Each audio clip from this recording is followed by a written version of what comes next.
Police. NYPD is revoking his gun license and making sure he doesn't have guns on him. So whether or not he wins the election, gets back nukes, he's currently not trusted with a single gun. It's another day in America, but we can't claim it's routine because the presidential elections are getting closer by the minute. Donald Trump, as customary, continues to enchant us with his antics. Beautiful, right? What's better, this or sitting on the Pacific or the Atlantic, which has sharks? You don't have sharks, see? That's a big advantage. I'm not the one to determine who is having cognitive disabilities or not. At the same time, I usually don't throw a rock at a glass house when you, while making that very assertion, are messing things up yourself. And that's exactly what Donald Trump did this weekend when he was referring to his doctor in the White House and referred to him by the wrong name. Take a listen. I think you should take a cognitive test like I did. I took a cognitive test and I aced it.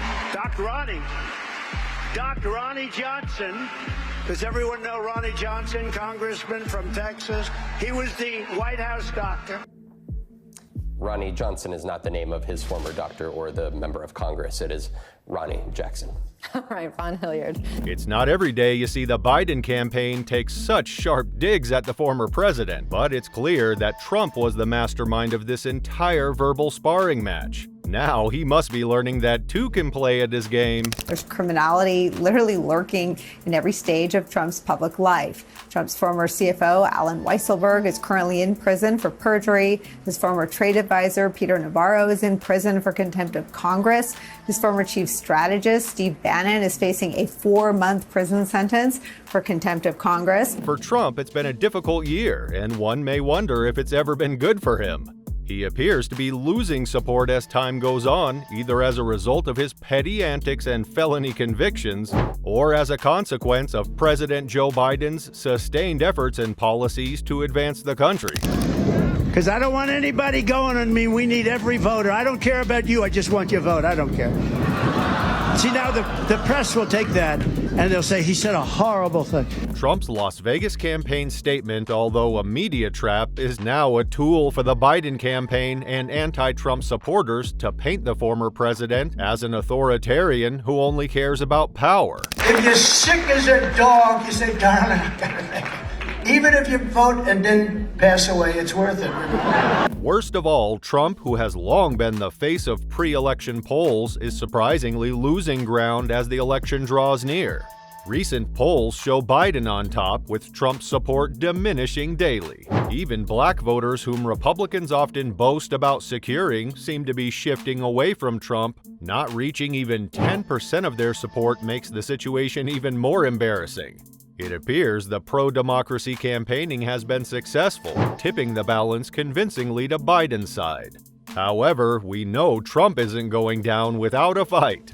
Another bad day for Donald Trump's stock, where the actual stock market itself is reaching records high.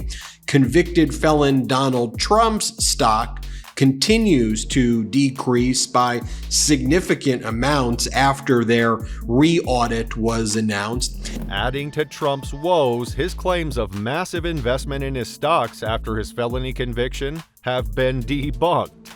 Visible charts show his stock market performance falling despite the overall market surge. And I do think character is a really important issue. If you put yourself above the Constitution, as he has done. But what happened? I think that makes you unfit for office. Was the whole January 6th thing? That's a part of it. I think it's a contribution of factors, but I think it really is just character at the end of the day. And the fact that if you're willing to put yourself above the Constitution, an oath you swear when you take office, in federal office, whether it's president or a member of Congress, you swear an oath to the Constitution. And if you're willing to suborn it to yourself, I think that makes you unfit for office. Does it? Even Republican members like former House Speaker Paul Ryan aren't helping matters. Ryan has further tarnished Trump's name by calling him unfit due to his poor handling of the presidency from 2016 to 2020. Pathetic, diminished, and desperate Donald Trump did today after weeks of complaining that his criminal trial was keeping him off the campaign trail. Nothing. A blank post right there. Then the Biden campaign goes after Donald Trump again with the following post, quoting Donald Trump from Trump's Vegas. It's clear that while Trump keeps ranting on his Truth Social account, President Biden continues to roll out policies and strategies to improve the United States. This news is particularly exciting because it's a significant issue for almost all Americans, especially the average and poor masses, as it could boost their standard of living. Absolutely, Rob. That is very true. This rule wouldn't go into effect until next year, which, of course, is all predicated on whether or not President Biden is reelected in November. Now, if it does go through, the ban would help give relief to millions of people. Never thought something like this would happen to us. We can only be hopeful about this incoming redemption, eagerly awaiting the positive changes Biden's policies could bring. It's Biden all the way, and this innovative approach could be a game changer if it works out. This happened at approximately 7:37 this morning. School didn't start yet, luckily, so there was very few students and faculty in the building, which I think contributed to a good outcome in that sense. Members of this small-knit community rushed to the school upon hearing reports of a shooting. Concerning the shooting in Iowa, it has been just over 5 months since a 17-year-old Perry High School student walked out of a school bathroom and began shooting at students having breakfast before classes on January 4th, 2024. This incident marks the worst mass killing at an Iowa school since 1991. The student who was killed, 11-year-old Amir Jalif, was shot 3 times, though details about his location at the time have not been released. Perry High School principal Dan Marburger and 6 others, including 2 staff members and 4 teenage students, suffered injuries ranging from significant to minor. Building when it happened, we went by her house after. She talked to her. See if she was okay. She said that she was in the middle school building. Shots came from the high school. That's when she made her way out the building, got picked up, made it home. Where did Dylan Butler get the guns he used that day? Who owned the guns? Did his parents know he had access to the weapons? Were there any signs that Butler might be contemplating violence? Had he been the target of bullying by other students? These questions and many others have been repeatedly asked by people in and around Perry, including parents, grandparents, teachers, school employees, and countless residents who are horrified by what occurred in their community. Just a few days ago, the defeated former president was asked about the recent shooting in Iowa. Do you hear this one? It's hard to believe. You know what his response was? All those kids dead? We have to get over it. End of quote. I promise you, we have to get over it. My response is, we have to stop it. So your children, your family, your friends can leave your home, walk the streets, go to stores, go to the grocery store, and go to church to be safe from gun violence. There's no excuse for this carnage. President Joe Biden addressed the issue, not failing to bite back at his predecessor Donald Trump, who failed to address a similar scenario in a non-controversial manner. We have to ban assault weapons. I did it once before, and I'm going to come back again and do it. Biden acknowledged that more needs to be done on gun safety legislation, calling on Congress to ban assault weapons and require universal background checks and safe storage of firearms. In a divided Congress, any gun-related legislation is unlikely to pass. Meanwhile, Donald Trump insists on retaining his guns despite being a convicted felon, which is prohibited, further showcasing his dangerous attitude and incessant nature of putting himself above the law. It's horrible to see that happening. That's just horrible. So surprising to see it here. But have to get over it. The presumptive GOP presidential nominee said during his campaign speech in Sioux City, Iowa, that while the school shooting that left 2 dead, an 11-year-old student and the principal, was a terrible thing that happened, his advice was to get over it. But if you're going to have to really do a job, if somebody's really bad, you're going to have to do it with real strength, real power. And I said, and people said, oh, I don't know if we like that expression. I said, we have to dominate the streets. You can't let that happen, what happened in New York City, the damage they've done. You have to dominate the streets. The same was true of his reaction to the widely publicized George Floyd murder case, which set off one of the biggest demonstrations in American history. Well, Stephanie, I mean, it's clear that President Biden is really interested in implementing gun safety measures, common sense, gun violence prevention measures. It's no wonder that Steve Kerr, an established basketball coach, has gained a lot of backing after endorsing 81-year-old Joe Biden for president as opposed to Donald Trump, a candidate he may have supported a few years ago. So are you voting for Joe Biden or against Donald Trump?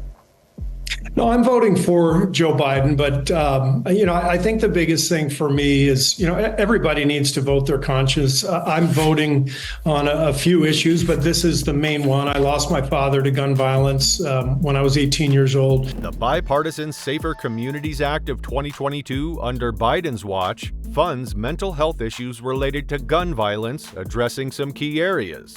Kerr stated, "So I know Biden is going to be proactive. To me, supporting him is a no-brainer." Kerr, who lost his dad to gun violence, is making a genuine endorsement without any shady motives. Being a loved and influential figure, he could sway many minds, further adding to Trump's misery. More promises kept by President Biden continue to overshadow Trump's rants, as the Baltimore Key shipping channel fully reopens following its bridge collapse on March 26, 2024. The president had vowed to help Baltimore recover from the deadly bridge collapse that blocked the city's port. He's kept his promise with constant efforts to rebuild the bridge as quickly as possible. And this is the reality that Joe Biden is going to have to deal with, because many of the claims that he is going to make about whether it's the economy or employment or Black and Latino employment, they're just not rooted in facts. And so Joe Biden is going to have to make the conscious decision of how much does he do explaining to the American public why Donald Trump is making claims that are not real versus trying to make his own point about what a second Biden administration would look like. He did that with the tuition, and that didn't work out too well. He got rebuked, and then he did it again. It's going to get rebuked again, even more so. It's an even more vile attack.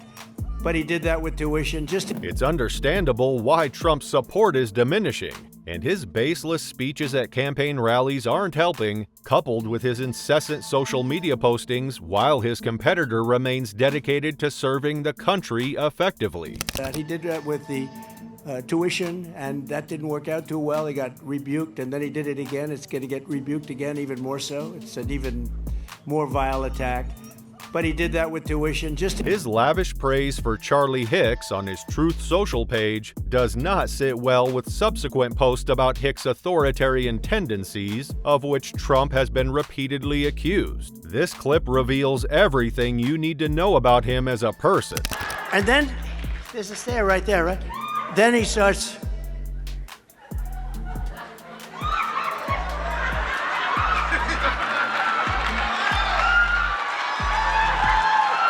With Trump losing favor in the polls, we wonder what's next for the presumptive GOP nominee. However, it's good news for the Biden campaign, and we can only wait to see what's coming in the next few days, weeks, or even months. The long-awaited sentence on July 11th is approaching, and that could be the cherry on top for the Biden campaign, especially if Trump ends up behind bars.